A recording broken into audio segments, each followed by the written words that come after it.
Hey everyone, I'm Megyn Kelly. Welcome to the Megyn Kelly Show. Oh, we have a great program for you today. One that I can only bring you in this new format with the time to truly dig into these issues. Honestly, like if I were on cable news right now, we wouldn't be able to do any of these issues justice. Never been happier to be exactly where I am. In just a bit, we're going to be joined for an exclusive interview with Calvin Robinson. Now, I mentioned him earlier this week. He was suspended and now, as of this morning, fired by GB News over in Great Britain in the wake of the Laurence Fox fallout. We've been bringing this story to you. Remember, Laurence Fox went on Dan Wootton's GB News show. Dan's been on the show many times talking about the royals, et cetera. And he made a crass comment about a political commentator over there, a woman, who he thought was demeaning or diminishing male suicide. Well, all hell broke loose. All hell broke loose.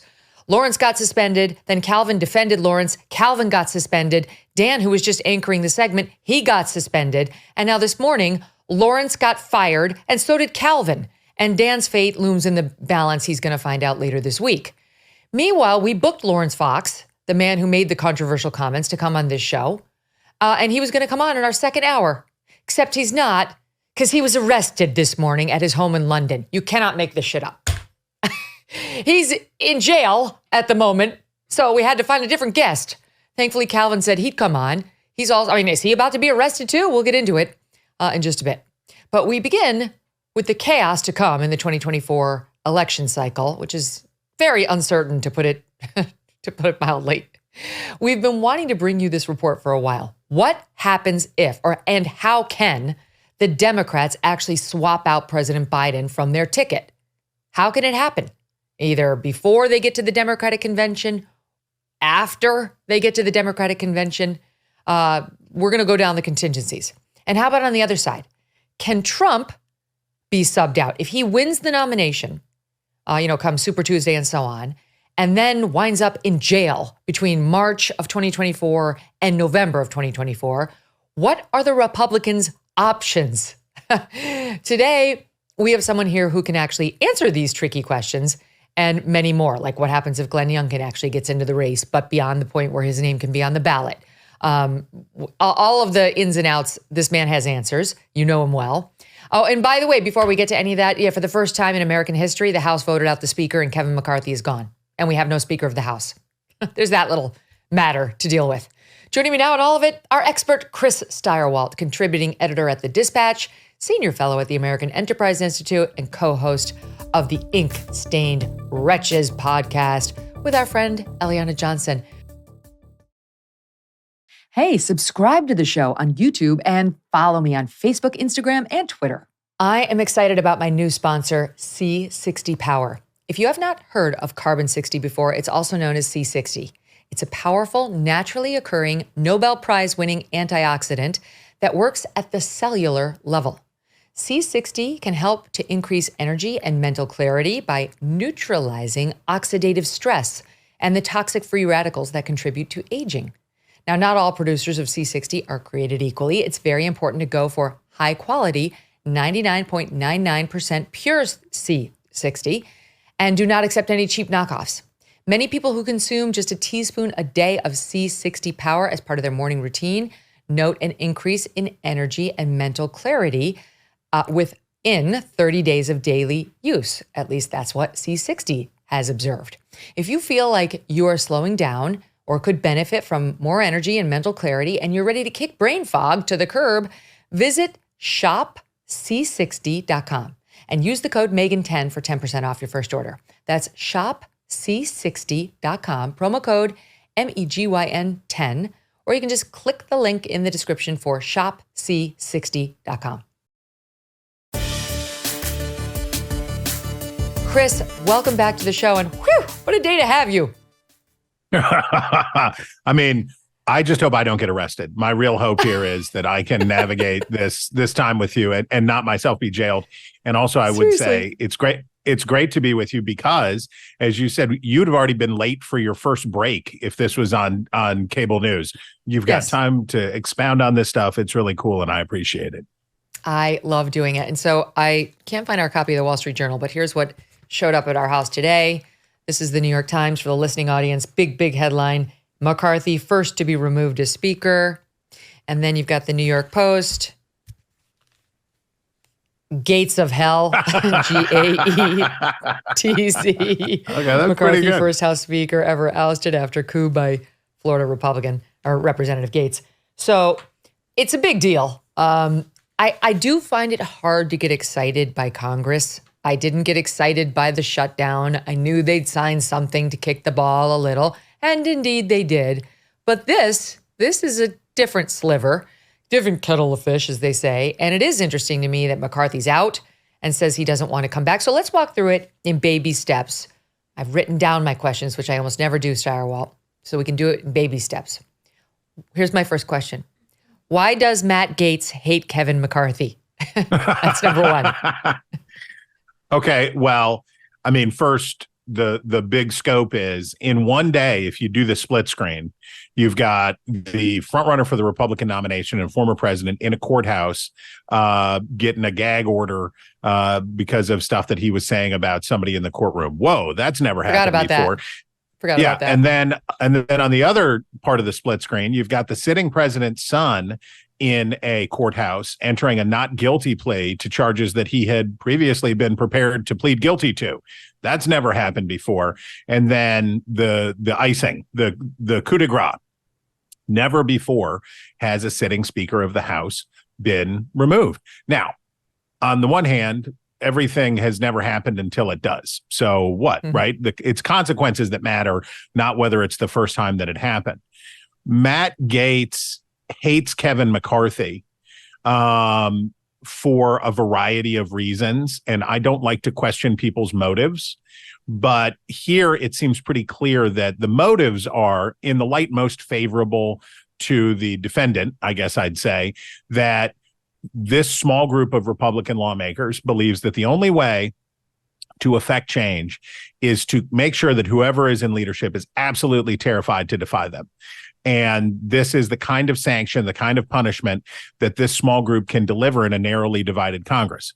If I take it in a light less favorable to the defendant, Matt Gaetz sounds like he wants to run for governor of Florida.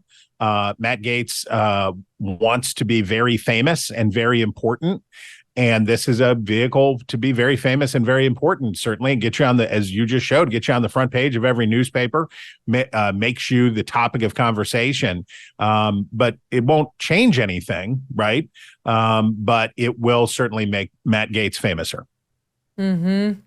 I also heard that he blames Kevin McCarthy for the ethics investigation into him, though they say that actually wasn't McCarthy's fault, but he doesn't like that he's being investigated, and he thinks McCarthy at least didn't do enough to save him. In any event, that's what Kevin McCarthy is saying, that this is all personal by Matt Gaetz. He barely made Speaker because they just have such a slim majority in the House. I think it's just a 4-person majority. And so he barely won the speakership, and he had to cut all these deals to get it. Now one has come back to haunt him that would allow any one member to basically force a vote on whether he should stay Speaker. That's what Matt Gaetz did because he didn't like the deal that Kevin McCarthy ultimately cut to postpone the spending battle for, 6 weeks or so. Kevin McCarthy did have a deal, as I understand it. He brought it to Matt Gaetz. He brought it to everybody. He said, here's a deal that could do some stuff, like maybe some more border funding. And Matt Gaetz gave him the big middle finger. He was like, not good enough, and sent McCarthy walking because Gaetz said, I'm pissed because you made that deal and you're going to need Dems to support you. This is what a turncoat you are, right? Do I have it right so far? Well, the point was to make McCarthy use Democrats, right? That was the point, because if you want to remove McCarthy, you need the casus belli, you need the reason. And the reason was going to be that he used Democratic votes to avert a shutdown. Now, we remember when John Boehner stunned the nation and said, I'm not going to let you vote me out. I'm out. I'm leaving. I'm going to put the vote forward, avoid the shutdown. I forget whether it was a shutdown or a debt ceiling lift, but we're going to do that. And then I'm out. And McCarthy said, I'm going to do that, and then I'm going to hang. I'm going to do that, and I'm going to stay here, and we're going to see what happens. And they did it to him. And I think a larger way to think about this would be, starting with the 2010 election, there's been a revolution inside the Republican conference, and it has intensified over time. And it took down Boehner, and it took down Paul Ryan, and now it's taken down Kevin McCarthy. And the problem with revolutions is they burn themselves out. because you start out and you say, we all want something different. This should be different. Okay, yes. Well, what do you want? And the answer continues to be, well, not that. Different. I just don't want, I want that. I don't want that. And it keeps going and keeps going and keeps going. And if you just try a thought experiment, imagine Democrats doing this. They had just as small a majority in the House before. And it's impossible to imagine Democrats doing this, even with members of the squad, even with radical ideologues and glory hogs abounding in the conference. It's impossible to imagine Democrats doing it, because Democrats are much better at sticking together than Republicans who are just better at sticking it to each other. They are. The Democrats are. They're good. They get in line when they have to. They fight, but then they bring it home in the end. And the Republicans just wind up killing each other in their circular firing squad. Even when they're winning, they find a way to lose. You know, we've always said never underestimate the Republicans' ability to screw it up. And now they could have had headlines about Hunter Biden and, you know, Joe Biden and the impeachment inquiry. And instead we have headlines about the meltdown inside the House GOP and how they can't even run the one body that they now control. They had the one. They can't run it. For 2 or 3 weeks, what was the narrative in the political press? Joe Biden is awful. That was the narrative. It was clear. There was a Washington Post poll that showed him getting just shellacked by Donald Trump in a rematch.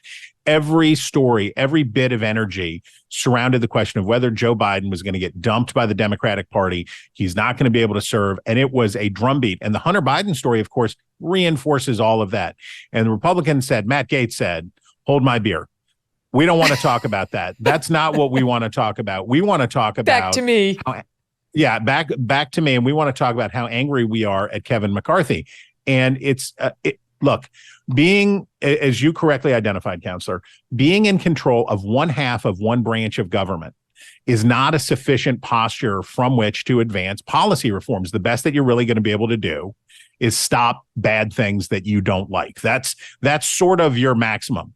And looked at one way, the Republicans have been extraordinarily successful under McCarthy's leadership in this brief period of time.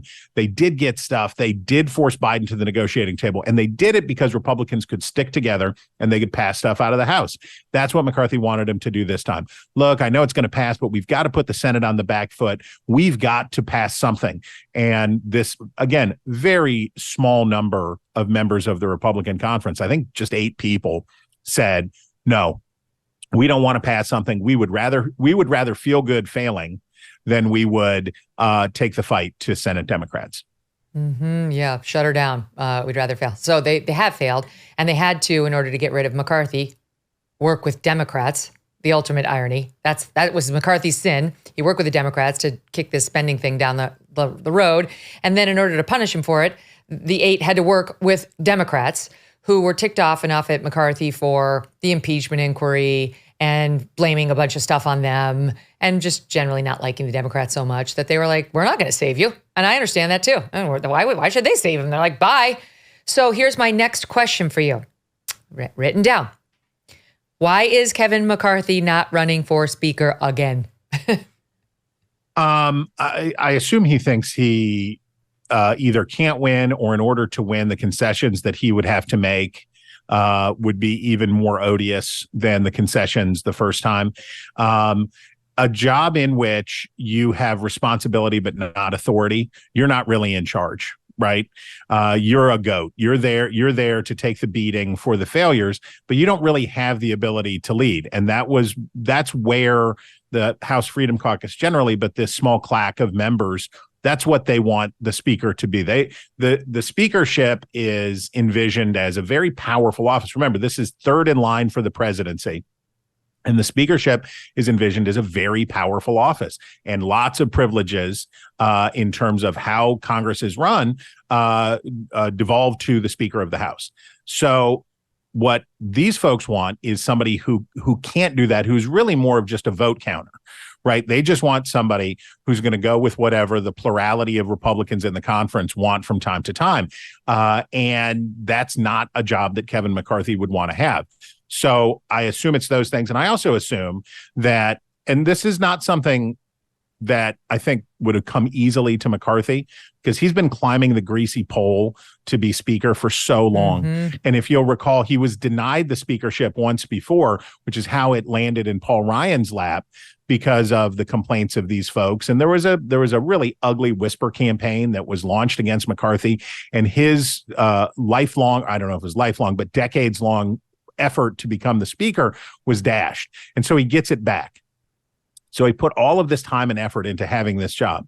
And I would just say, if he did it for that, if he walked away for this reason, that he thought it would be better for his country and better for his party, then good for Kevin McCarthy. Because as we can see in American politics today, people have a hard time leaving. My gosh, they have a hard time leaving. And if what he said was, you know what, I'm good. If he did what Boehner did or Ryan did and said, I've had plenty and I'm leaving now so that you guys can move on. That's a lesson that both parties in large part can take about letting things change and letting the page turn. One man who was a very effective House Speaker is our former colleague at Fox News, Newt Gingrich, who went on with Hannity last night and was not happy about what this eight, dubbed, I think by Ben Domenech in the American Spectator as the Hateful Eight, which I know as seed oils, the Hateful Eight seed oils, which are to be avoided. In any event, Newt Gingrich is very angry at the, quote, Hateful Eight and said the following. Listen here. 96% of the Republicans voted for McCarthy. 4% voted against him. From my position as a longtime Republican activist, they're traitors. All 8 of them should, in fact, be primaried. They should all be driven out of public life. What they did was to go to the other team to cause total chaos. We ought to be focusing on Biden.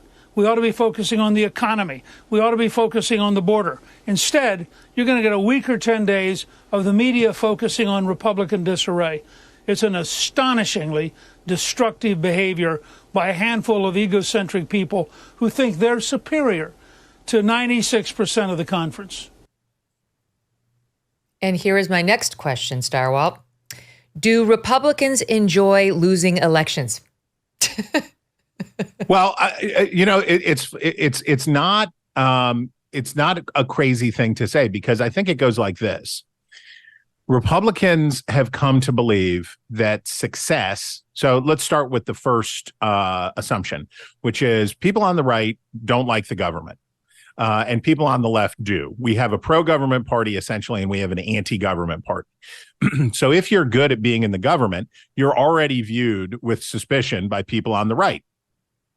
When you reinforce that with a narrative that says, we always get sold out. We always get sold out. We get sold out every time. They tell us they're going to be conservatives, and then they get in there and they sell us out. And so that idea of betrayal, which, by the way, has animated and sustained Donald Trump in every way as he has come to dominate the Republican Party, this concept of betrayal is deeply rooted in Republicans. I'm talking about going back generations to our grandparents' generation about this feeling of betrayal. So you have a party that is disinclined to see the government be the government.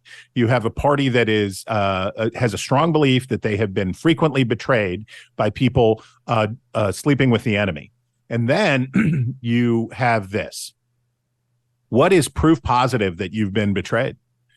Somebody is succeeding at governing, right? Somebody is succeeding at winning. They're getting stuff done, because the only way that you could, we have a very evenly divided nation, right? And we have had really for most of this century, we have a country that is 47-47 and people who just want to puke.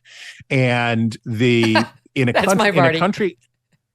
country like that, you're not going to be able to advance big ideas on partisan lines. Look at how Barack Obama, look at the disaster of Obamacare creation, passage, and implementation. What a debacle that was. And they ended up with very few things out of what they wanted, and a bad election message and all those things.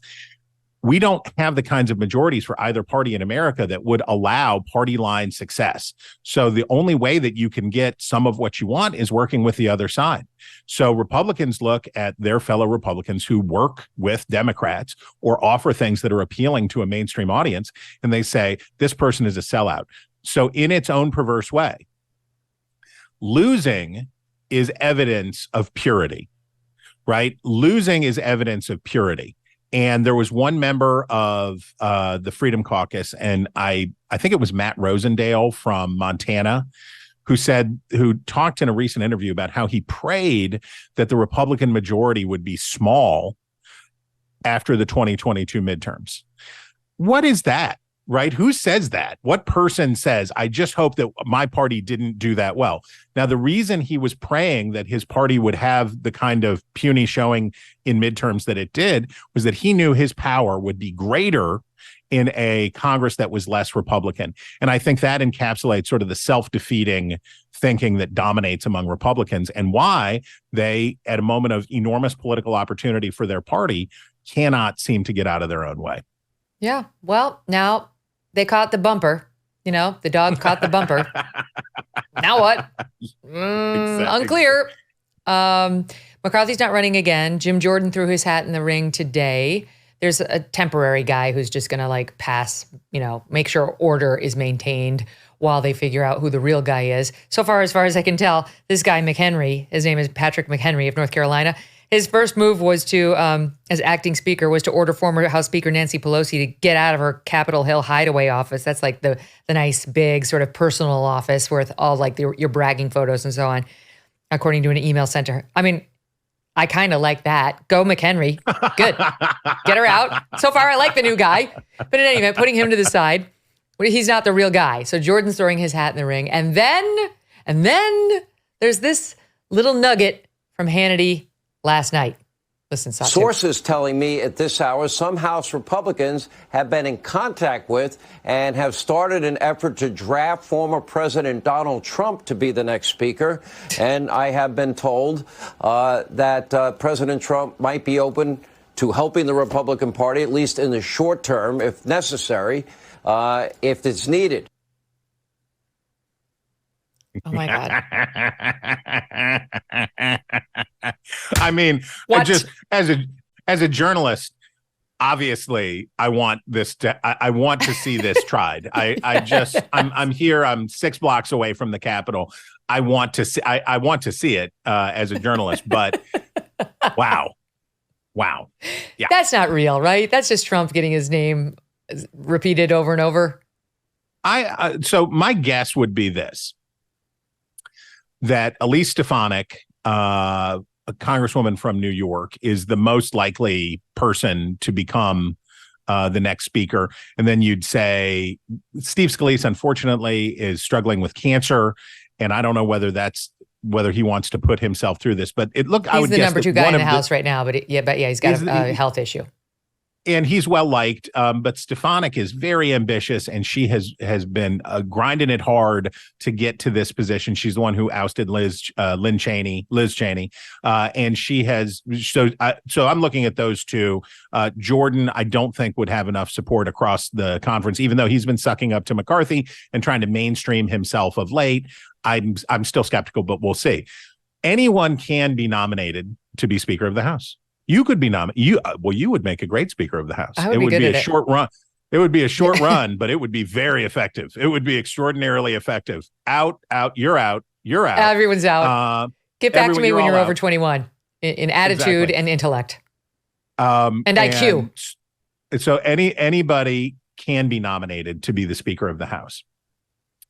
Why would Donald Trump want to submit himself to that vote? What would be the possible appeal of that? There are already, I think there's still 6 or 8 members of the House who voted to impeach him, who are still serving in the House, and a bunch more who would not like to have Donald Trump be the House Speaker. On the GOP side. On the GOP side. I don't see any way that he would get there. So I guess I'll put it like this. It's a job you have to run for, right? You have to go run for it. You have to go convince House Republicans that this is what you want and that you care deeply about it, and you'll protect incumbents, because Lord knows that's what they all want the Speaker to do. They want the Speaker to raise money for them and then shield them. One of the reasons we have a joke of a Congress is that what the members want is to be protected from taking challenging votes. They want to bottle up the amendment process. They want to shut down the committees, and they want everything crafted in secret by gangs of 8 or whatever in behind closed doors, and then presented as fait accompli. You vote for this or die. The reason we have that stupid system that is antithetical to the way that a representative body is supposed to work, the reason we have that is because that's what the members want. They don't want to be forced to take hard votes. And how many House Republicans would like to have to vote on whether Donald Trump should be the Speaker of the House? Can you imagine how much damage that would do for people running in general elections or primary elections, both? And how you voted could blow you up with primary voters, or it could blow you up with general election voters. This is not something that Trump should want, and it's not anything that the House would want. I mean, who knows? But my instincts say this is just Trump generating, like tweaking the PR machine to get even more. I mean, he's a genius at PR, and this feels like that to me. And Gaetz and others sucking up to Trump, right? Because when Trump said shut the government down, for Matt Gaetz, who very much wants to run for Florida governor or whatever, with the blessing, with the imprimatur of Donald Trump. I did it, boss. Look, you said shut it down. When they wouldn't shut it down, we took Kevin McCarthy out. So I think a lot of that is just sucking up to Trump to try to get his favor. It's so crazy because, of course, Matt Gaetz, now he's very, very worried about spending, but he voted for all of Trump's spending increases to the tune of $7 trillion.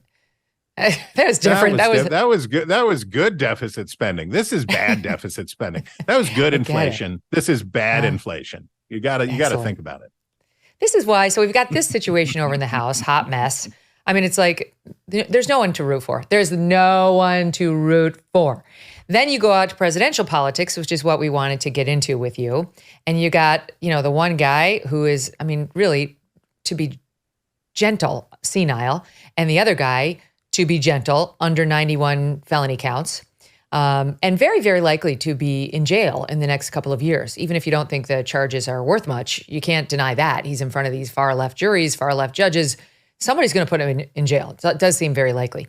So the polls show that the vast majority of Americans on both sides want different candidates. Well, you're not going to get it from the look of it. It doesn't look like Joe Biden's stepping aside anytime soon, and it doesn't look like Donald Trump is losing any steam. He's going up in the polls. So that's where Chris Stirewalt comes in on the Megyn Kelly Show. And then we want to talk about exactly what's going to happen. So we're going to start on the Democratic side. All right. Once again, I have written down my question. I've written them down my little note card, Stirewalt. Oh, dear. Uh-oh. That's bad. Okay. How late into this process, we're on the Democratic side, can the Democrats sub out Joe Biden? They have. Okay, so and I want to thank my colleague at the American Enterprise Institute, Nate Moore, who helped me do the voluminous research, because I knew, Counselor, that you would come with real questions and would want real answers. Thank you, I Nate. think a rough way. I think a rough way to think about this is they have about a year, which is to say there are different mechanisms that would be triggered along the way. But until October, or at some point in September of the election year, there could be a replacement. The mechanism for how that replacement would take place differs as you go. And if you start at the early end, it's about an electoral process in the primaries, and then it moves to the convention, and then it moves to basically party leaders gathering together to make a selection. But until let's say until the middle of September or October 2024, they could still sub out Joe Biden. And if they haven't done it by that date, it's Kamala Harris or whoever his running mate is. So one caveat to carry with all of this stuff is that state legislatures and state parties can change their rules as they go to accommodate exigent needs, right? So you can, as we saw during COVID, state legislatures across the country ripped up election rules. Republicans went some directions, Democrats went other directions about when you can vote and when you can't vote and when we're going to count the votes and all of that stuff. So state legislatures have a lot of control. But basically, I put it like this. The Electoral College meets on the 17th of September, 2024. So prior to that point, the question is, when have the ballots been printed and when can you get on when can you make a change on the ballot? Right. And so the period there between middle September to election day, the party is stuck, right? Because if somebody went to prison, had the nomination taken from them, or became incapacitated and could not serve. So it's going to be up to these electors, basically, as they gather, guided by whatever their state law says in terms of what they can do. So I think what would happen in the case of a vacancy, if you had a person who had won the election but was not able to serve, that most electors would just flip to that person's running mate. I think, and legislatures might. When you say won the election, are you still talking primary here? Because we're in September of 24, not. I was a year ahead. I'm sorry, I was not moving right, at the right pace. I wasn't sure. I was at the no. I'm saying I'm sort of starting late in the game, saying let's say the Democrats stick with Joe Biden straight through all of 2024. And now we're fall of 24, and the election is about to happen. The general election is about to happen. And the names on the ballot for the Dems are Biden-Harris. And then September, October, anytime before November 4th or whatever the election day is, Biden says, you know what? I'm out. Like, he's secured it. Right. He's made sure it didn't go to RFK Jr. or somebody else. Like, he's gotten it. He's on the ballot. So is she. But that's basically him handing it to Kamala Harris at that point. Is that correct? Okay, so think about it this way. You have between now and the beginning of January, where if Joe Biden were to step aside, it would just have a normal open nominating process. Gavin Newsom jumps in, a bunch of people jump in, and you have there are some deadlines coming up for filing that are material, particularly New Hampshire at the end of this month, and Michigan and Texas, which are also big, early, and important states in the nominating process. Those are coming up this year. But the way I think about it is you have the pre-primary period where if Joe Biden stepped aside, it just becomes a primary, right? Mm-hmm. And it becomes, and we don't care that those deadlines have passed, because in this scenario, no one has met the deadlines. There's not a name. Right. There. And the states and the state parties can change the rules and say, okay, we're waiving that. You can come in, you can file, we'll accept this. So up until that happens. Now, you have the period between for Republicans, it's the beginning of January or the middle of January, January 15th. But for both parties, it ends in basically the second week of March, at which point enough delegates, at which you have Super Tuesday in Georgia, you have South Carolina, Super Tuesday, Georgia, bing, bang, boom. And by that point, enough delegates will have been awarded that if you're not ahead by then, it's very unlikely, it's extraordinarily unlikely that you can win outright going to the convention. So now we're in phase two, which is so let's say Joe Biden decided to retire or Donald Trump decided to step aside. No, stay on the Dem side for now. Okay. Well, okay. Just so let's say Joe Biden steps aside after the primaries are underway. Now, what are you going to have? You're going to have a contested convention, because nobody's going to go into the convention with enough delegates to secure it on the first ballot. So at that point, when we're in spring of 24, he can't just pass the baton to Kamala or anybody else. Like, if he's won all these early contests, he does not yet have the ability to pass the baton. It's going to be a convention fight. Right. But then your next threshold, and I want to get the date for you, is, I want to say I think June is correct.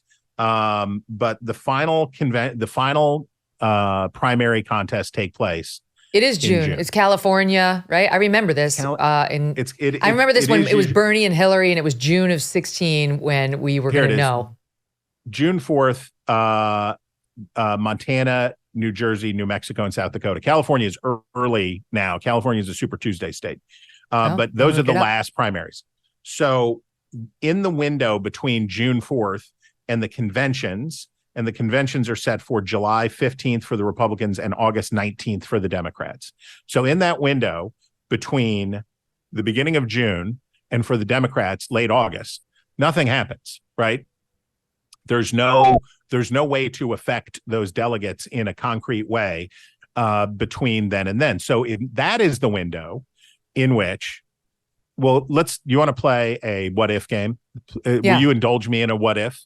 Okay. Yeah, please. So let's say Joe Biden is abducted by aliens on the 4th of July of next year, and he is taken away. He might be. They're coming across the southern border in droves by the day.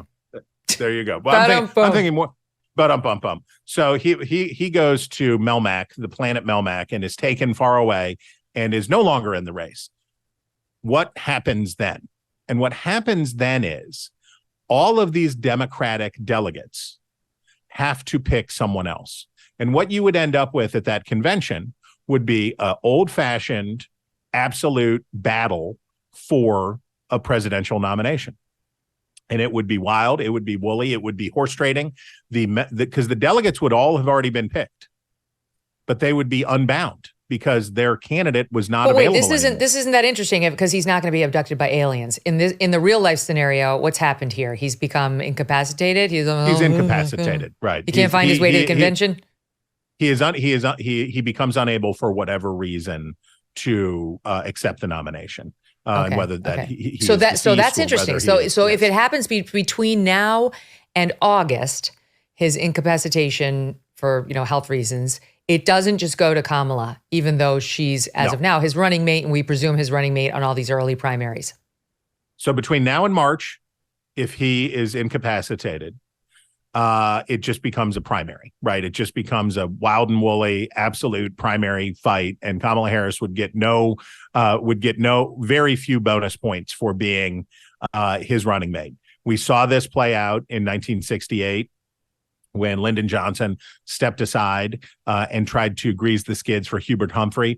Hubert Humphrey eventually did win, but only after, this is the election when Bobby Kennedy got assassinated after a incredibly tumultuous process that ended with a riot in the park across the street from the convention hall in Chicago.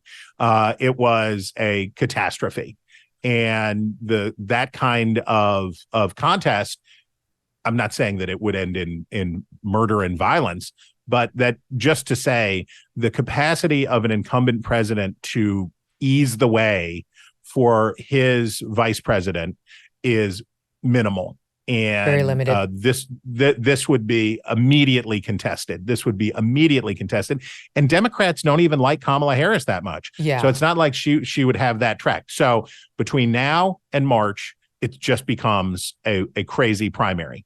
Between March and June, if Biden were to become unable to serve, then it would be a delegate math game. Who can win the most delegates in these states to go with the most bargaining chips to the convention?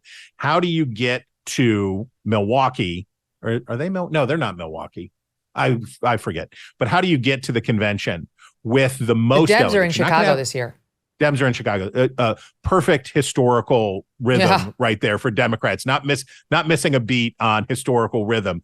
So they go to Chicago, and your goal would be to have the largest number, the most delegates possible, so that when you got there, you could have the best opening position. So that's the period, let's say March to June. Wait, can I just interrupt you? So you're saying whatever delegates are available, let's say he bails after Super Tuesday in March.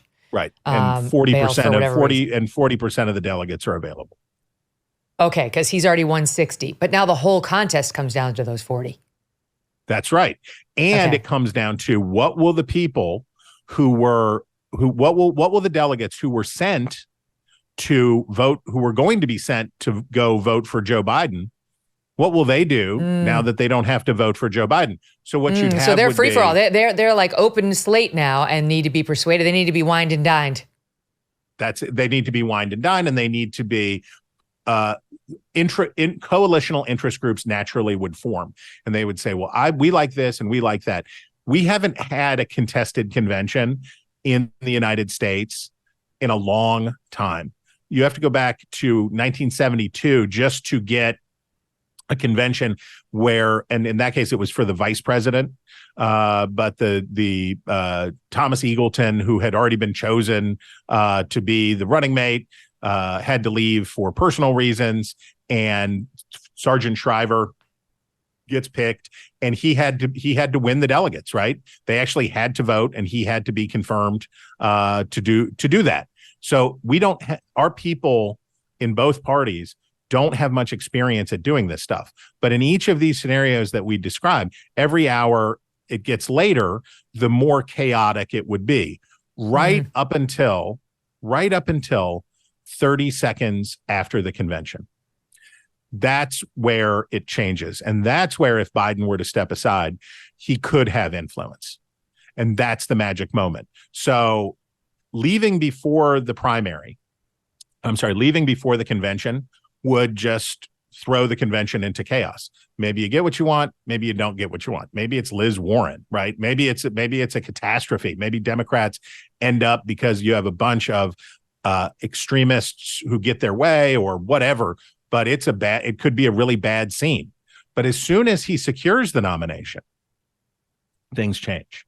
And the universe of people who would be making the replacement gets smaller. And it goes basically like this. And we're going to stay with the Democrats. Here's the language. A special meeting to fill a vacancy on the national ticket shall be held on the call of the chairperson. What does that mean? Right? What chairperson? DNC? The chairperson of the Democratic National Committee calls a meeting, and they call a meeting of the members of the Democratic National Committee, and whoever a majority of members of the Democratic National Committee choose to be their nominee becomes their nominee. Now, that's a much more manageable group of people, because those are people who are deeply invested in the party's success, and they're going to tend to be less ideological because they're politicians, right? The people who populate the Democratic National Committee are current and former lawmakers, governors. Wait, so you're telling senators. me that if Joe Biden shows up at the convention in Chicago in August and says, thank you so much, but no, then it's going to be up to a committee? It's not like for him to say, this is the one I want to do it. Like, it's some committee, and then the committee comes up with a name, or I don't know, I guess one name just to keep things orderly, and then puts it out to all the delegates who have shown up? No. So what would happen is Joe Biden he doesn't say no thanks. He says, I gratefully accept your nomination, and he leaves the stage. And then the next day, he says, because of my doctor's orders, I will not be able to do this, and therefore I must remove myself. I rescind my acceptance, and I will not stand for this office. Then the members of the Democratic National Committee, and I'm sorry I don't know this off the top of my head, but we're talking here about a couple hundred people, 200-300 people. Then they convene. They would meet right over there here in Washington, I assume. Maybe they'd go someplace else, but the delegates are gone. There are no more delegates because the convention is over, and those delegates have gone home, and they're not asked back. Now, if I'm Joe Biden, and this is just a thought experiment. Let's say I'm Joe Biden, and I don't want to have to be president for 4 more years, and I don't want to have to go through a general election campaign where I'm getting brickbatted all of the time and embarrassing myself, and I don't want to do it. This is the sweet spot. This is where you step aside, and it's the window between August and mid-September. You got a month basically that you could step aside, and Joe Biden, if he wanted to do this, I think, is Jamie Harrison the chairman of the Democratic National Committee these days? I think it tells you something about how unimportant, relatively speaking, party chair people are now. Debbie Wasserman Schultz? Yeah, because you had to know. Because they were powerful. Right. Now they're not so powerful. But in this case, you could certainly, not to be a conspiracy bug, but you could certainly see Joe Biden calling Jamie Harrison to the White House and saying, I'm going to step aside. I think it ought to be Gavin Newsom, or I think it ought to be Kamala Harris, or I think it ought to be Commander, because he really gets tough on people. Whatever Joe Biden might want, he would certainly be able to start counting noses in a much smaller group and in a smaller group of people who were more favorably disposed to him than And the his agenda, 2,000 yes. than the 2,000 people who were at the convention. So in that period, that 6 or 8 week period, that's when you have the smallest number of people who are most deeply invested in the party's success, where you could actually do it there. I don't think that's going to happen, but if I were writing the screenplay, this is where I would pick. If I were writing the screenplay about how Joe Biden steps aside, that's where I'd do it. Well, because most people think, I got to squeeze in a break, but most people think he doesn't want to step aside, and it would take either Barack Obama coming over to him, putting the arm around the shoulder and saying, I'm telling you, it's time to go, or it would take Hunter's going to jail unless you give him a pardon and then quietly leave stage left, something extraordinary where he's kind of forced to do it. But you're saying even under those circumstances, the thing that makes the most sense is to wait until he's gotten it. And that gives him and this cabal of powerful Democrats the most power to make sure the next person is what they think is the best person. That's right. And if it happens during the convention or between the previous time, you'd favor Harris to get it and that she'd get sympathy votes and that it would probably devolve to her, but it wouldn't be sure. But in this window, there would be a much smaller group of people and an opportunity to do it with a fresh start. Of course, that doesn't take into any consideration how the Democrats are going to get rid of the black woman and sub in someone else, unless it's like Michelle Obama, right? But I don't know. Sonny Hostin over at The View, who's also a black woman, says we're not interchangeable and is saying this is not a good plan. If the Democrats could convince Michelle Obama to do this, can you imagine the stunning success that she would obtain? Because she wouldn't have to sit on the shelf. She wouldn't have to be there. People say, hey, wait a minute. This is the dumb thing you said before. What about this? What about that? And she wouldn't have to run for it. But that a group of, 150 people in a conference room somewhere could select her to be the Democratic nominee, and that she would arrive right at the moment where the general election campaign begins. Oh, man, she would ride herd. That's why Doug Brunt should write this book. And because it probably won't happen, but it would be a really good book. He's on to nonfiction now, but this is better than fiction if this actually happened. Better than fiction. And what if you're still playing the identity politics game? A lot of people think that ultimately, Kamala Harris is going to go for that Senate seat in California, but she gets subbed out since nobody likes her, even the Democrats. Maybe Newsom subs in. Maybe she goes back to governor in California. He subs in as the VP. You got the identity politics at the top, and you got the future at the bottom of the ticket, and boom, Bob's your uncle. All right, stand by. We got to do Republicans. This is all fascinating. I mean, this shit could happen. That's what's crazy about this discussion. We're going to do Republicans next, and that's even more exciting and interesting and also seemingly impossible. Don't go away. Some people take CBD for better sleep or less stress and more calm. Some take it for pain relief, better energy, or better focus and concentration. Today, I want to tell you about CB Distillery and their over 2 million satisfied customers. According to a poll of their customers, 90% reported they do sleep better with CBD. 81% said CBD helps with stress, and 80% said CBD helps with aches and pains after physical activity. If you struggle to get a good night's sleep, if you're dealing with too much stress and could use a little calm in your life, if you suffer from pain and discomfort, especially after physical exercise, you could give CBD a try from cbdistillery.com. Use my 20% discount by visiting cbdistillery.com and enter my initials MK for your discount. No prescription required.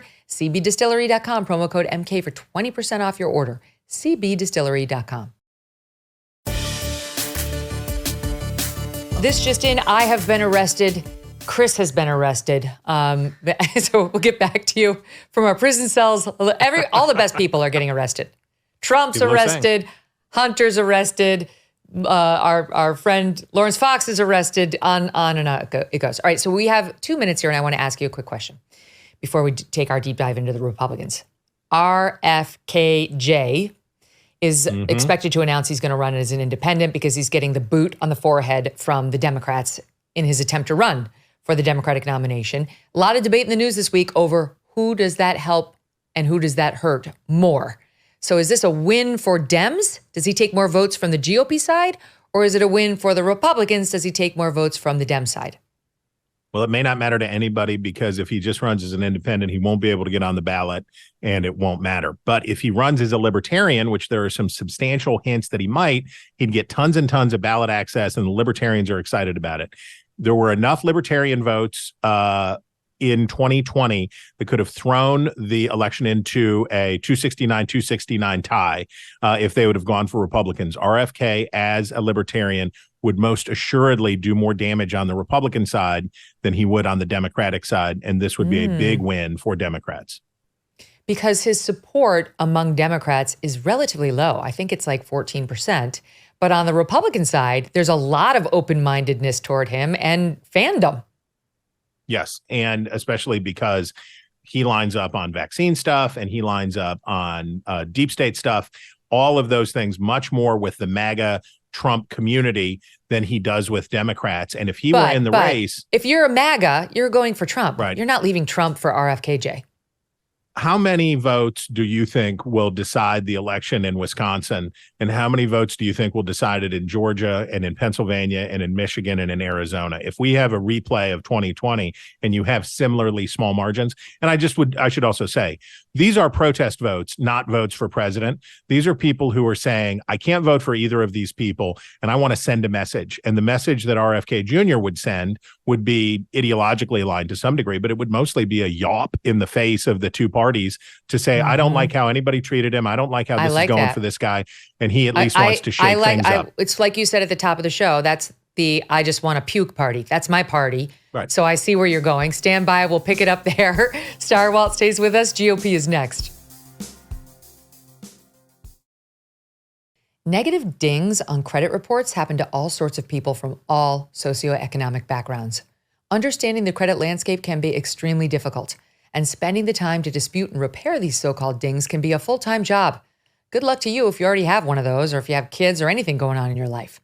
For starters, you have to deal with 3 separate credit bureaus. It's a massive headache. It's also a common misconception that people with poor credit scores are just people who simply don't pay their credit card bills. These can be hardworking, middle-class people who are negatively affected by divorce or identity theft or medical debt, student loans. But if you do not address negative credit items, they can haunt you for years to come, and when it counts the most, like getting a mortgage at a competitive rate. The good news is that our new sponsor, Lexington Law, can help. Go to LexingtonLaw.com and start today with a free consultation and review. Tell them Megyn sent you at LexingtonLaw.com. One follow-up question from my crack EP, Steve Krakauer. He wanted to know, what if Joe Biden wins? What if he wins the general election with Kamala as his number 2? Yeah. But then he says, I'm voluntarily stepping down. Because it's apparently not entirely clear that she would just move into the top spot. If he dies, we all know what happens. Abducted by aliens, Joe Biden. Joe Biden steps aside. Joe Biden is in any way unable to serve. So then we're talking about election day to inauguration day, right? So the election has taken place, and because we know what happens after the inauguration. And then we break that period down into the time between December 17th, when the electors cast their votes. Yep. And then, of course, January 17th.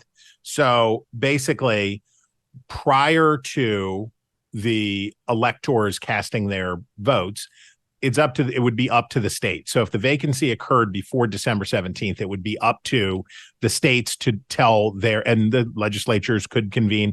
We, again, saw this during COVID, emergency sessions of legislatures to gather and direct who can they vote for? Who do they have to vote for? What is their obligation? So that's a state question. That's a state question before December 17th. After the electoral votes are counted, that is all Congress. That is all entirely up to Congress on January 6th of 2025 to make a determination. What's a valid elector? What's not a valid elector? And if nobody has, so let's play out this scenario. No, I get it. I heard enough. It's a headache. Yeah. It's a massive headache. It's not something that the Democrats would want. So it's not going to happen. No. All right, let's do GOP. Okay. First of all, the big buzz, Glenn Youngkin, underdog. Here I come to save the day. Yeah, I know that, you don't like what you have over here on the B team. You don't like DeSantis. You don't like Vivek. You don't like Pence. You don't like Nikki enough.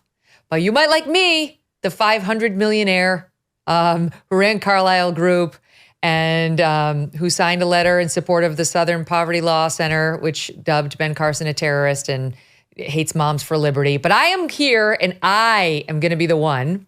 These are just a couple things. Glenn Youngkin is fine. I like him, but I'm just saying this is what's going to come up about him. Sure. And there are still party establishment folks who think he is the underdog. So let's just say, okay, here he is or he isn't. How late could he get in? So yeah, you correctly, Counselor, divided it into the so there's the legal / operational component, and then there's the social psychological. How would voters respond to it? And the how would voters respond to it question is open, and I'm happy to discuss. But I doubt that there is actually that thirst out there for basically, and I don't mean this as a slight to either party, an improved Romney, right? A governor, private equity guy, competent, rich, successful governor of a blue state who is going to come in and do this. I don't see that energy in the Republican Party, but who knows? But if he did, basically it goes like this.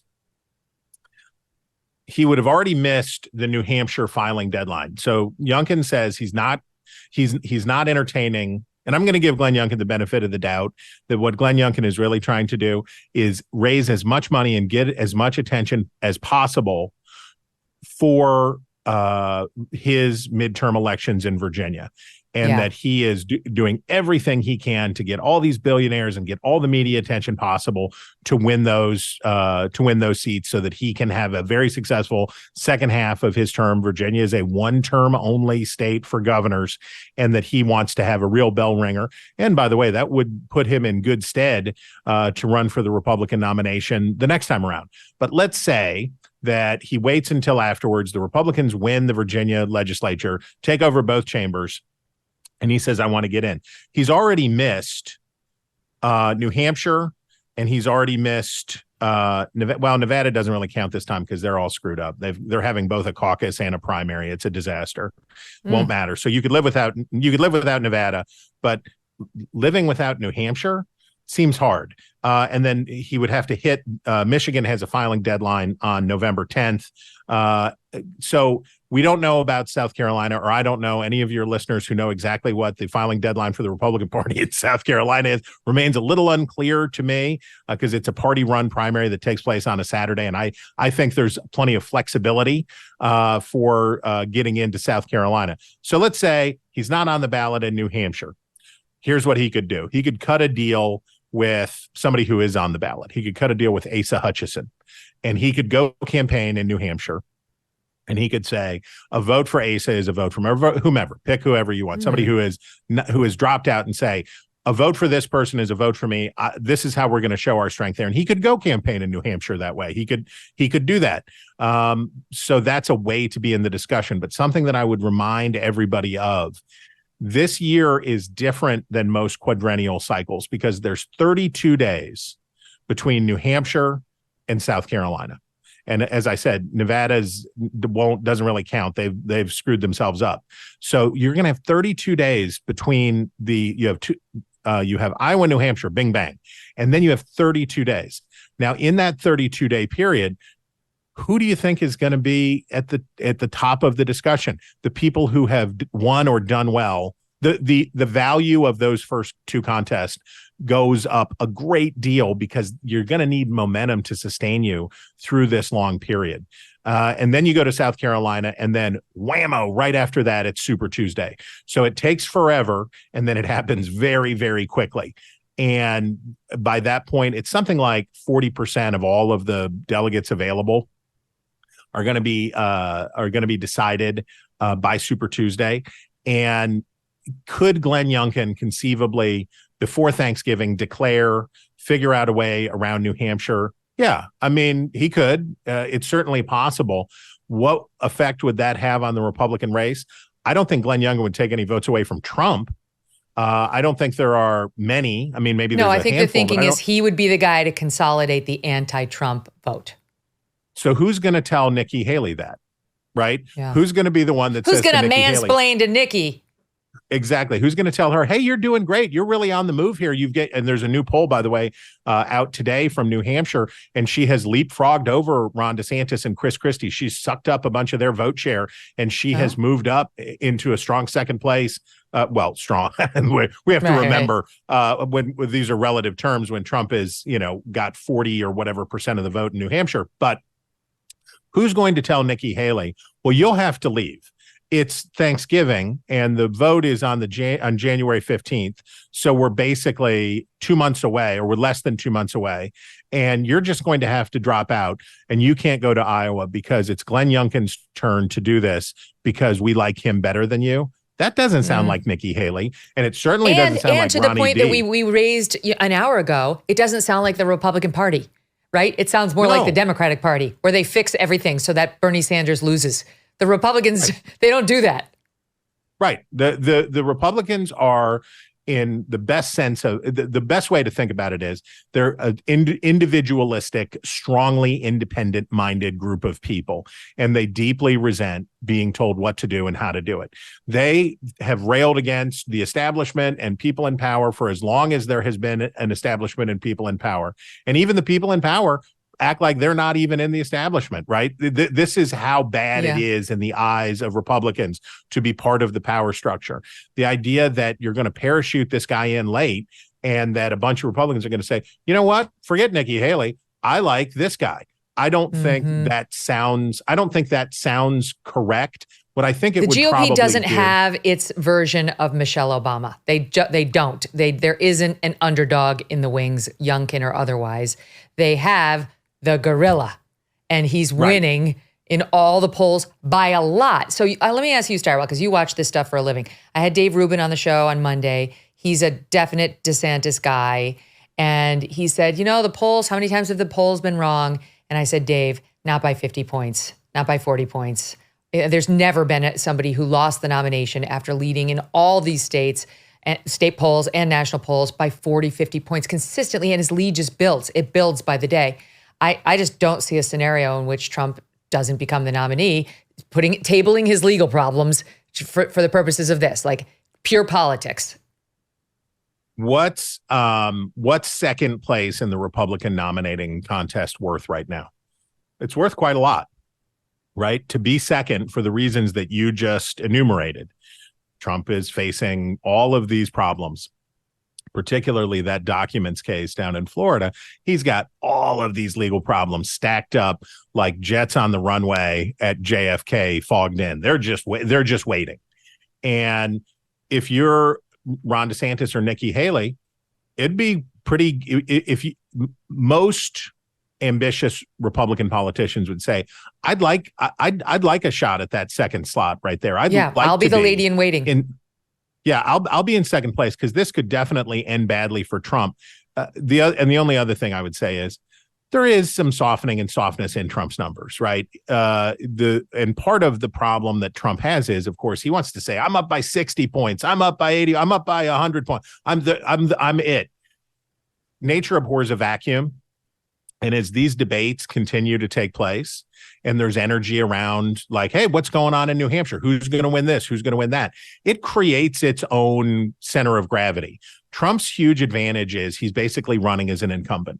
He's an enormously heavy favorite because he's essentially running as an incumbent. He's got the party apparatus behind him, and he is 100% name identification. And many Republicans feel that he was wronged grievously in 2020.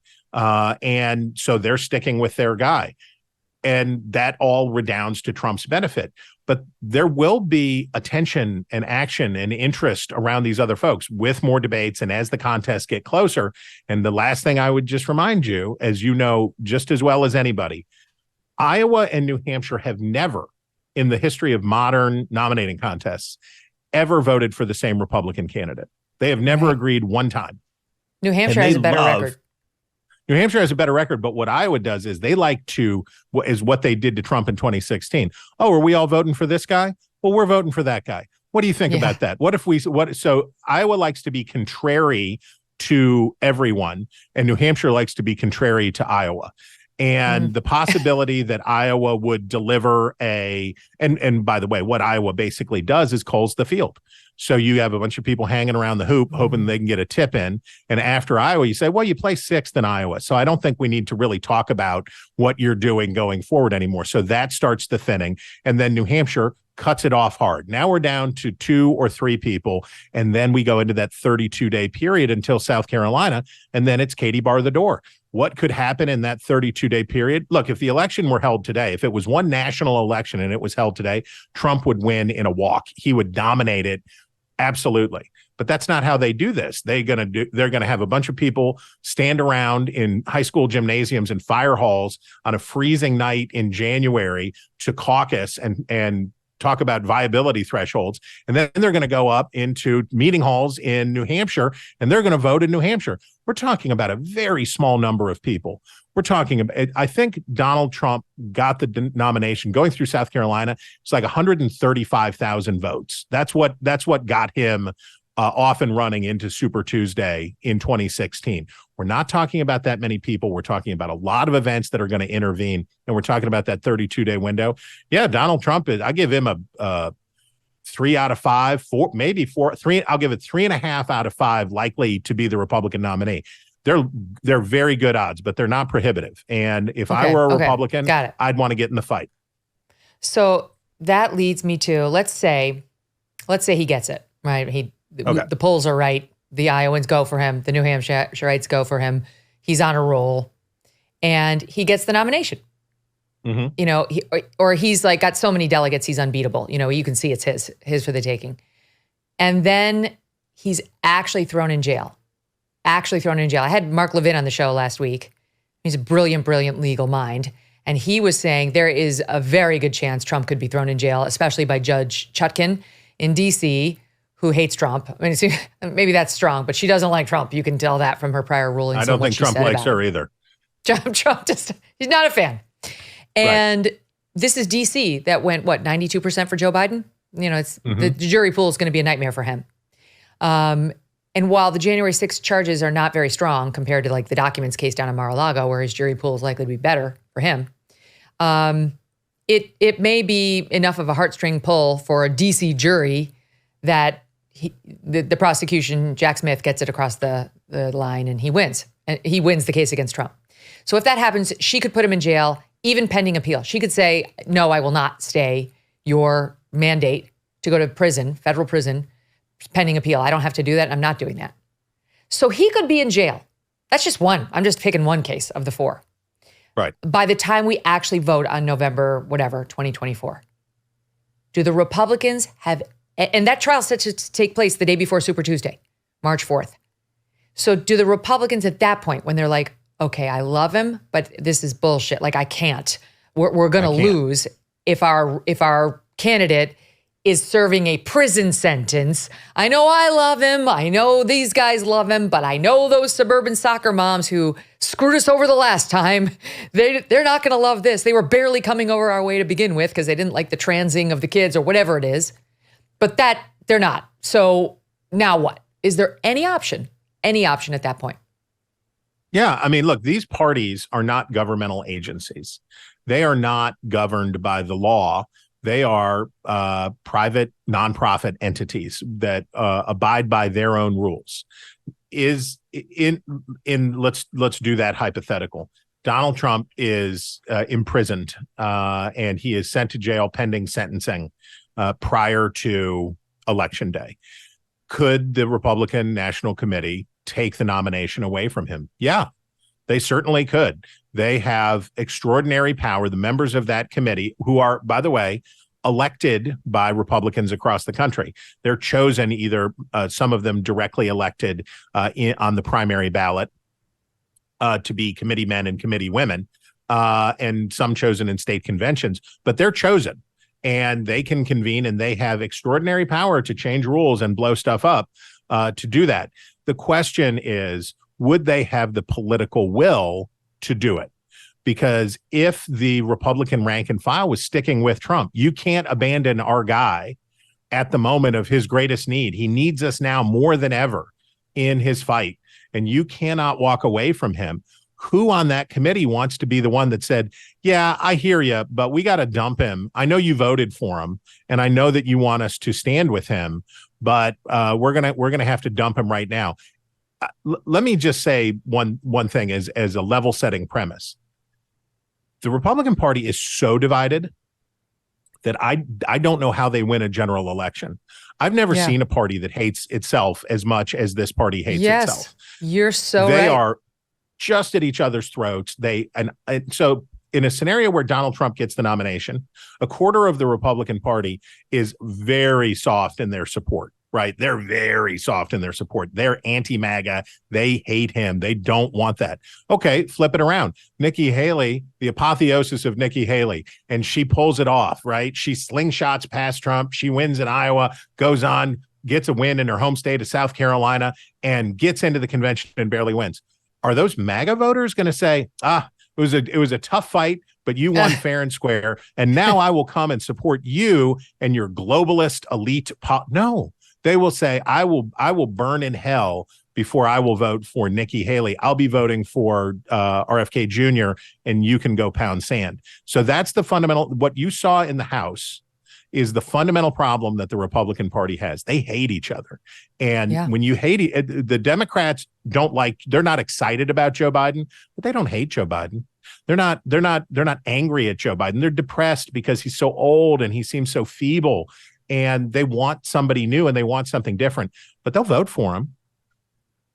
That's the thing. So the more establishment Republicans, they will vote for Trump. I think they will vote for Trump if they have to. They might have to hold their noses to do it, but they would definitely rather vote for Trump than lose to a Democrat. Yeah. But core MAGA, you cannot say the same. It's Trump or bust, Trump or die. Right. And so the Republicans really have no choice here. If Trump wants it, if Trump is saying, I still am viable and want it, I'm not ready to pass the baton to DeSantis or anybody else, the Republicans have no choice if they want to win the general, but to make it Trump. I'd put it well, here's what poll after poll after poll says about the state of the Republican Party. About 35% of the Republican Party is Trump, mega, massive MAGA. And about 25% is anti-Trump. And my friend, pollster Whit Ayers coined a term, which is really good here. He says you've got always Trump and never Trump. And then you've got always Republican. You have all of these voters who just want a Republican. They just want the Republican Party to win. They just want the Republican Party to succeed. Those are the people, the rank and file in the House, who were saying, maybe I'm not in love with Kevin McCarthy, but just stop this, just move on. And the way that so rude. A way that a person could win the Republican nomination would basically be get to the point where they have a majority of those always Republicans in a scenario, just as you described, where they say, hey, Trump did a bunch of good stuff, but he's a loose cannon and he's brought a lot of this on himself, and we can't drag this into a general election. Yeah, and he may be in prison. So it's just too much. So what you would see would be intensification among the core group, right?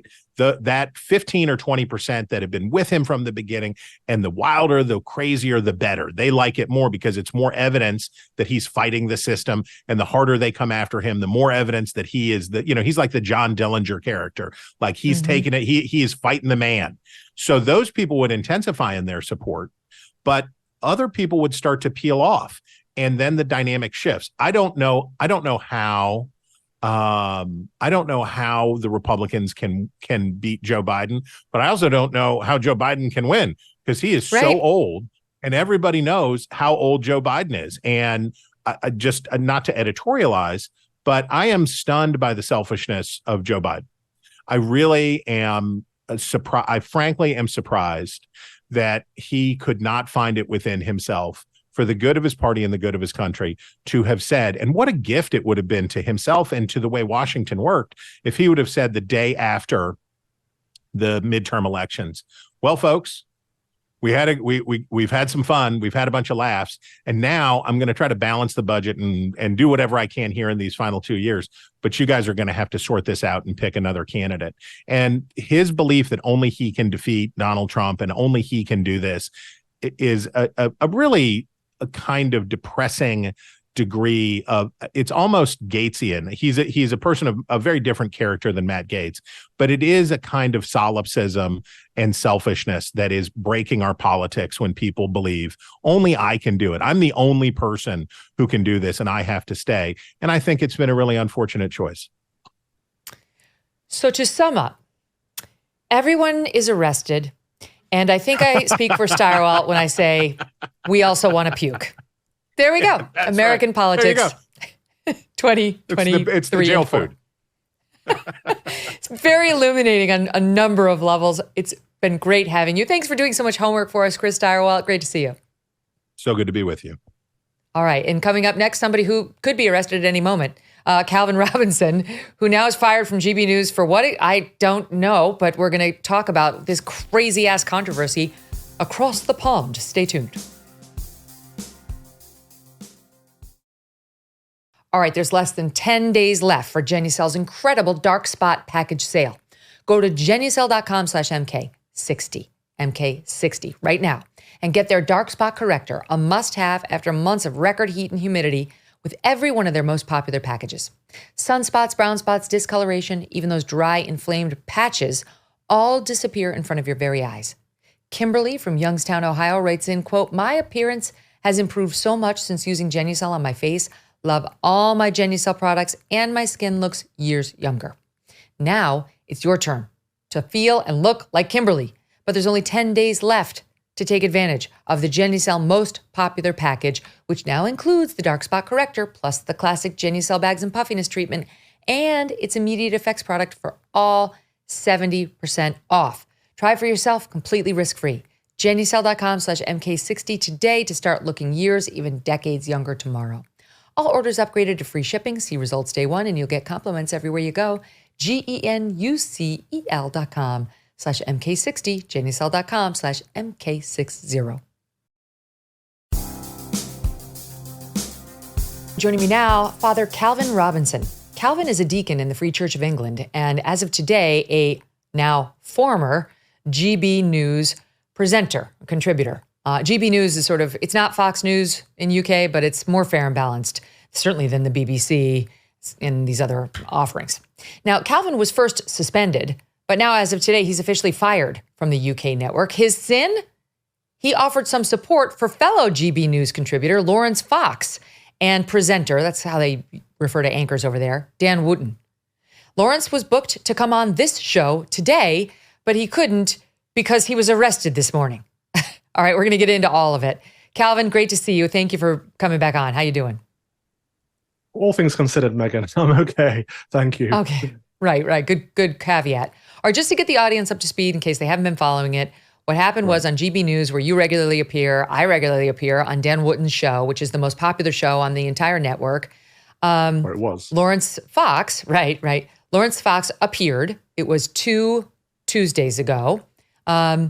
And responded to this woman, this female journalist, Ava Evans, who had made comments that were dismissive of male suicide. It wasn't like a screed she went on, but it was offensive enough that a lot of people were like, whoa, and she felt the need to try to tweet and kind of take it down a notch after she said it. She knew she had stepped in it. She seemed very dismissive of this massive problem. It's the number one cause of death for men under 50 in the UK and in America. We lose 35,000 men a year to this. And she was kind of like, we don't need a minister of men, all right? This is just a way of engaging in the culture wars. I've played it a couple times already. The audience can go look it up if they want to hear it again. So Laurence goes on GB with Dan in response, and Laurence knows somebody who's died by suicide, and this is an issue that's near and dear to him, and says the following. Here it is, SOT 7. Show me a single self-respecting man that would like to climb into bed with that woman, ever, who wasn't an incel, who wasn't a cucked little incel. That little woman has been fed, spoon-fed oppression day after day after day after day, starting with the lie of the gender wage gap. And she sat there and I'm going like, if I met you in a bar and that was like sentence 3, chances of me just walking away are just huge. We need powerful, strong, amazing women who make great points for themselves. We don't need these sort of feminist 4.0. They're pathetic and embarrassing. Who'd want to shag that? Oh, Laurence. Well, look, she... Sorry, I'm just going to provide a touch of balance from her, because she did actually respond to this earlier today, saying that she regretted her comments, but she didn't apologise. Yes, so there you go. And she's a very beautiful woman, Laurence. Very beautiful woman. There you go. Okay, I was sitting there. I was up next on Dan's show that night. I heard it all in my ear, sitting from this very desk. I knew it was a controversial thing to say. I was not offended. I wasn't. I mean, I've said to the audience, if you go back and take a look at some of the things, just Google Megyn Kelly, Trump, Breitbart. Do that and see, like, it's not a nice piece of being in the public eye, but it is a piece of being in the public eye. And while, yes, about women, it may be like your looks or whether they want to shag you or not. And about men, it's probably something diminishing in an equal type of way. In any event, it's not lovely, but it happens. And I was not offended by what he said. I was like, I wasn't. Sorry. Not sorry. So you got out there and defended Dan, because Dan got sucked up in this, and defended Laurence. Like, take a breath. It's, that he said something. Stop having such a meltdown. Right? You weren't defending the remarks, but you were defending your friends and saying, could we take a breath here? We're treating this like he sexually assaulted this woman. And they were, right. The headlines in the UK have been over the top. The uniform reaction against Laurence and Dan has been breathtaking. Such an overreaction. And Laurence did come out and say, I'm sorry, I didn't express myself the way I should have, but my point stands. I'm still mad. Well, today, I think today it was official. They fired him. GB News fired him. And you got fired. You got fired too. What was your sin, Calvin? My sin was loyalty. And my sin was actually believing in free speech on the channel that calls itself the home of free speech. But what it means is the home of free speech. But no, not that speech. I also was there that night, Megyn. I was sat in the green room and I was watching it live. I thought, oh, Laurence, because he could have destroyed her, because she was in the wrong. She is a vile misandrist who hates men, and she's well known for this on all of her commentary. People can check out her Twitter. She's said plenty of times, "Oh, I wouldn't shag him." She's used the exact words that Laurence used many times. And I don't think he should have gone to her level, because that made him look like the bad guy, whereas he could have totally destroyed her argument, because this is about men's mental health, and it is the biggest killer of men in this country, suicide. No one seems to care. We have a minister for women. We don't have a minister for men. And people like this Ava woman don't think we should have one, because men are, worthless in her eyes. And that's the story that should have been told. That's the sadness. But every single news outlet over here is saying, Laurence Fox, misogyny. I was interviewed today by Sly News. They didn't say, why were you fired? They didn't want to care about if Dan was coming back. It's just like, wasn't Laurence Fox really misogynistic? It's like, for goodness sake, the hysteria. We've had on our broadcast men being talked about in the exact same way. We've had people saying, wouldn't shag him.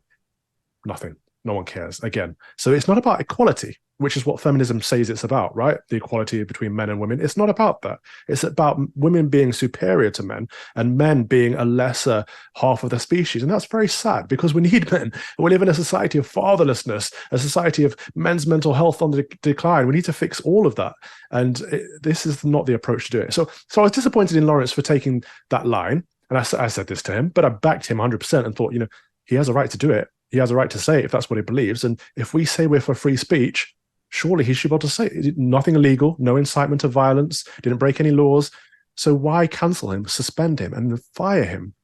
But worse than that, they suspended Dan too, and they're going to fire Dan. I'll put money on it right now. They're going to fire Dan. I think you're right. More difficult for them to fire him because he's in a 2-year contract, which me and Laurence weren't in.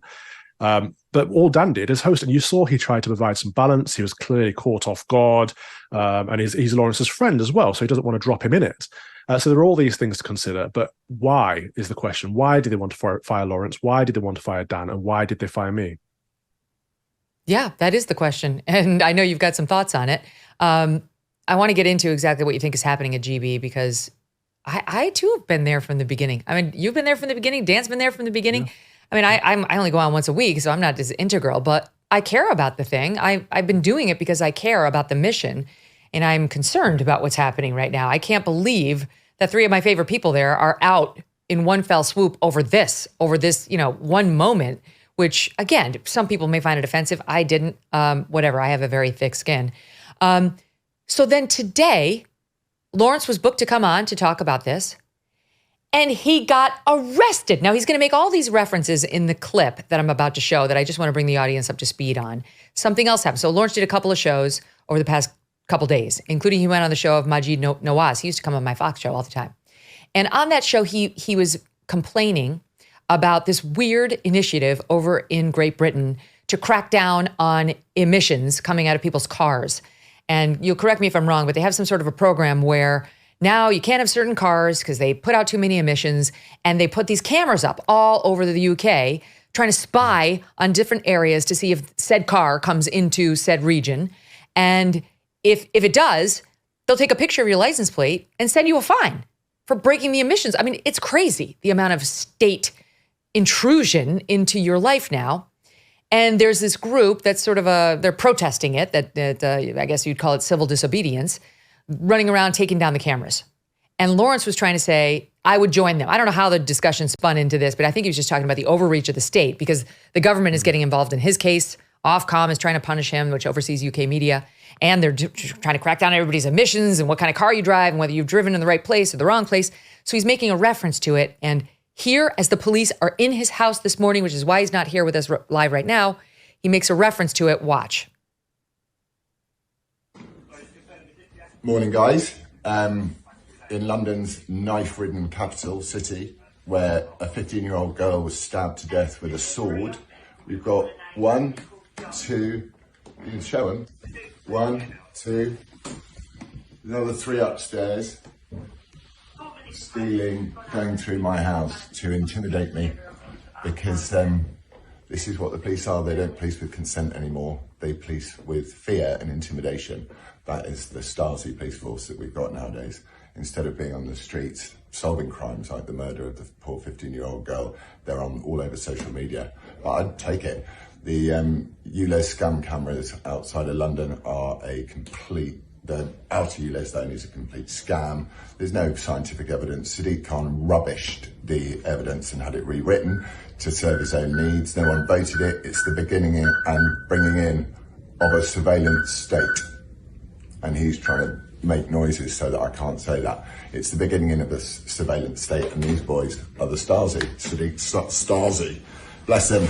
So have a lovely day. I'm going to spend my day in the clink, innit? My goodness.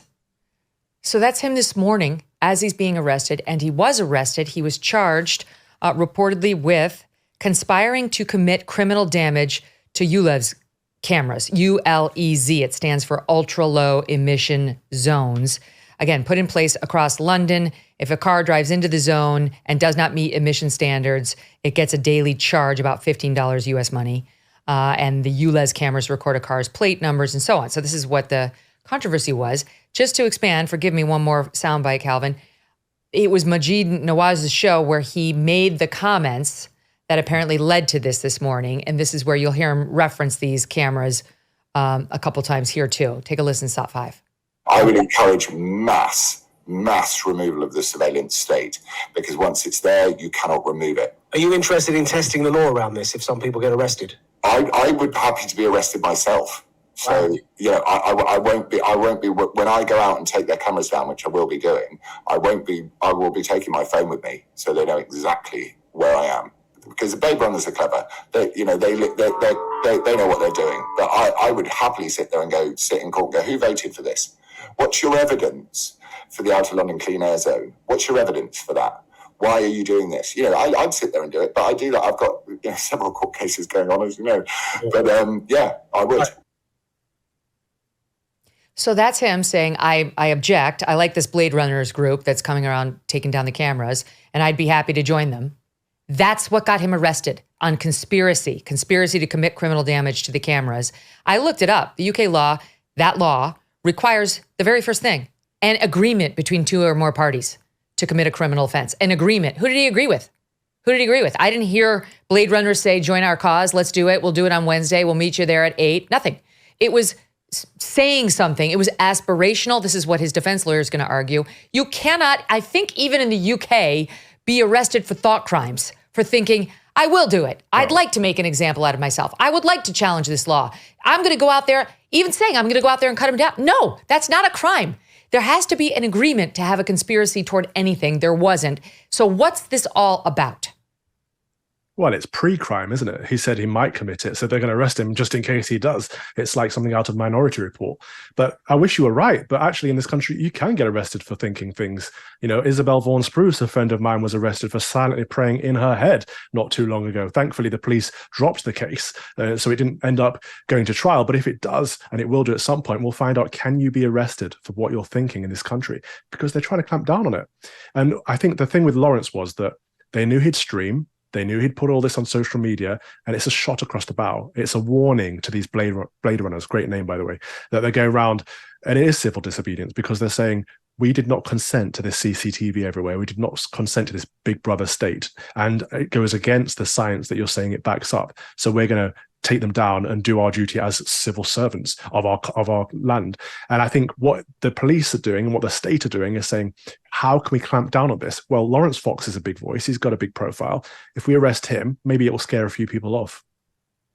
And he's in the mix right now. He's been all over the papers and the tabloids and everywhere as the latest demon, men to absolutely demolish and have absolutely no thought for his well-being, his mental health, what this kind of a crackdown does on him. That's not relevant to anybody. He just needs to be fired and ruined over that one segment that we just showed. That's it. And you too, by the way, you can be ruined. I heard you this morning saying, I actually need this job. I have a rent to pay and I was dependent upon my salary from GB. No one cares, Calvin. None of your friends there. No one. No one does care. That's a good point. Laurence doesn't actually know he's been fired yet. I've been keeping in touch with people who are down there in Croydon, and he's locked up. He doesn't know that he's been fired, but the moment he finally gets out of jail, he's going to have the news that he's been fired from his job as well. And you're right, no one cares about men's mental health.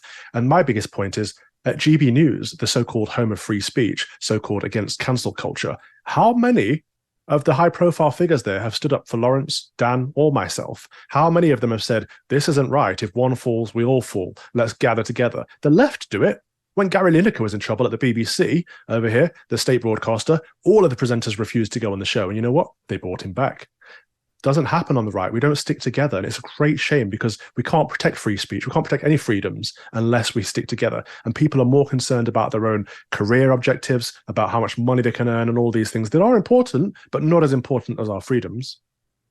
Why did they tell you were getting fired? I mean, I saw your tweet defending Dan and saying we need to be pro free speech. And you were critical of the decision to suspend Dan and Laurence. But it wasn't a barn burner. So what did you do? It was my tweets, and they're saying I brought the company into disrepute. But my rebuke to that would be, no, you guys are bringing the company into disrepute by firing us all for nothing. And all I did was stand up for my colleagues. And the criticism that I put out against the station was in favor of the station. I believe in the project that we all started at the beginning, a home for people that feel like they have no voice, the silent majority in this country who've been disregarded by the metropolitan liberal elites. We've got politicians, we've got mainstream media, all ganging together from their own Westminster bubble on net zero this and Black Lives Matter that and critical race theory this and gender theory that and drag queens reading to children. It's all abominable to the rest of us. Most people in this country believe in traditional British values, traditional Christian values, and there's no home for people like that in politics. So the whole idea of GB News was to create a home for those people in the media. And now that home has been snatched away, who's going to talk about the important topics? Who's going to talk about the sanctity of life or the importance of fatherhood or, marriage being between one man and one woman, or the fact that drag queens should not be talking to kids. They shouldn't be sexualizing young kids. Who's going to bring up these topics if not for us? That's the problem. And we're seeing already, Tuesday nights is the night that you and I are usually on Dan Wootton's show. Last night was Tuesday night. The ratings were nearly half. People aren't tuning in now without us. And that's a great shame, not just for GB News, but for the whole idea of having a center-right voice in the media, a different perspective and shifting the dial in public discourse. It's so crazy because I've always said on cancel culture, it's not enough If all you can muster is to not join the mob, okay, we'll take it. But what would be better is if you would stand up against the mob, a tweet, anything to say what you're doing is wrong. You don't have to defend the conduct, but just to say, we're not for this, the absolute ruination of somebody because of one errant comment. And that's what you try to do. So the fact that you lost your job because you refused to join the mob and tried to stand up for free speech and for two guys who have been integral to GB's success, it's just deeply wrong what happened. And Dan is their most successful presenter. Dan did nothing on that clip. There was a little chuckle, and then he had to issue this, it was a groveling hostage statement. It was very, very clearly written by a PR agent. I'm here to tell you, I guarantee you it was written by a PR agent, and said, I'm deeply sorry, and I didn't recognize what Laurence was saying. Dan's trying to save his job. Everybody knows that, but it's not going to work. He's probably going to get fired too. And the UK, the problem, Calvin, is that UK hasn't yet exploded with independent media exactly in the way that the United States has. So like the podcast digital lane isn't as robust as we would like it to be there. You're right. You're absolutely right. And that's what we need to do. That's what I'm going to launch my own independent thing. And I think that hopefully Dan would do the same, and hopefully Laurence will do the same. We have to have more voices out here that aren't controlled. Ofcom is the government regulatory body for broadcast media, and they are the big brother of broadcast. They determine what can be said and what can't be said. And you may have heard me mention before, but over COVID, they said you can't question or undermine public health bodies. So they're censoring what we can discuss. They're censoring the conversations. We can't say, is this vaccine really safe? We can't say, is lockdown a good idea, or is it going to be worse for young people locked away in abusive homes, etc.? Are these masks effective, or are they going to cause the spread of germs? We can't ask these questions. They said no. And this is the problem with our state established media. So we do need, you're right, we need more independent broadcasters from the center right, but from across the spectrum. And we need to stick together. And if we don't, there's no hope for this country. So if you did launch, let's say you and let's get Mark Stein going too, because he also got the boot from GB. We've talked to him about it. If you launch your own independent digital network, would you be governed by Ofcom? Because they're impossible. I mean, it's amazing how they micromanage speech. They're actually saying things like, Dan should have pushed back in this way at this moment. It would drive me insane. So would they oversee such a thing if it were private and not, on the cable airwaves? Yeah, it is insane, and it's problematic because there are double standards at Ofcom. So that Dan and Laurence have been in trouble for this conversation, but I've seen exactly the same conversation on other channels talking about men in the same way, and nothing's happened. But yes, Ofcom will have a part to play in this, unfortunately. The government have just passed a bill called the Online Safety Bill, which means that Ofcom is no longer just responsible for broadcast media, TV and radio, but now also media on the internet. And I don't know how that's going to look, how it's going to manifest, because it's only just been passed in law. But this essentially means that YouTube, even Rumble, all of these platforms are going to be at the behest of Ofcom, which means we might not actually have any freedom of speech or expression in this country in a matter of months or weeks. What are they going to do? I mean, I'm on Rumble. I'm on YouTube. And obviously available to anybody in the UK who wants to see my commentary. Are they going to I won't air? I mean, I just won't be, I'm not complying with them. You know what you can do, Ofcom? Sorry, Father. But that's what they can do. You're saying the right thing, and you're being bold, and a few people will do that, but your show just won't make it to the UK. It won't get through our ISPs. It'll be filtered out. Germany already do this with some things. A lot of countries, well, obviously China and North Korea filter their internet, but a lot of countries filter their internet already. You just won't make it to the UK. We'll be stuck, we'll be lost, and we won't know what's going on unless it's given to us, spoon-fed to us by the establishment. That is really scary. I mean, honestly, this is not to be so